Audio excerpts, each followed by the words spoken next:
Let us discuss the efficiency, or in more technical terms, time complexity or big O of binary search algorithm.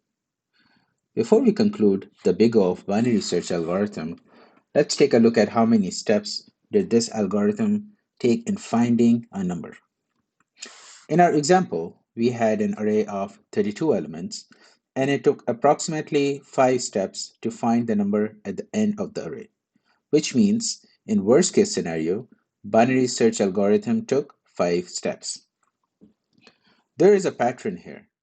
If you ran binary search algorithm on an array of 64 elements, you will see that it takes approximately 6 steps to find the element in worst case scenario.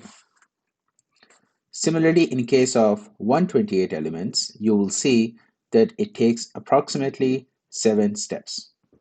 There's going to be some calculus involved, but trust me, it isn't that bad. Let us identify the pattern here. 32 means 2 to the power of 5, 64 means 2 to the power 6, and 128 means 2 to the power 7. What does that further translates to?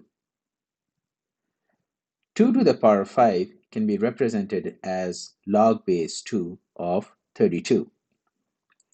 2 to the power 6 can be represented as log base 2 of 64, and 2 to the power 7 can be represented as log base 2 of 128. What, did, what does all this calculus mean? This means that the time complexity of binary search algorithm can be represented as the log function.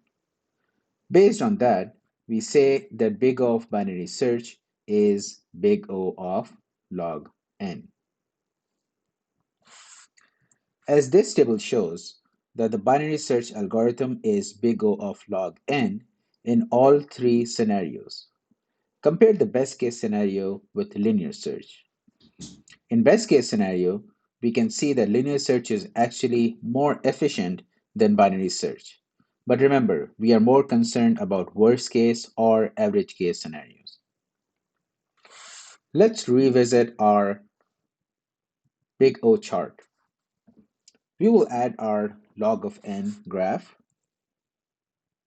As you can see, it's closer to constant time graph and definitely a big improvement than ON graph. The most important thing to remember is that binary search algorithm only works on sorted arrays. It will not work if the array is not sorted. The question could be, does it make it inefficient because we have to sort the array first? In the big scheme of things, we can use an efficient sorting algorithm to sort the array as a one-time cost. After that, we can use binary search algorithm for searching. The cost of searching is recovered by the fast searching of binary search algorithm.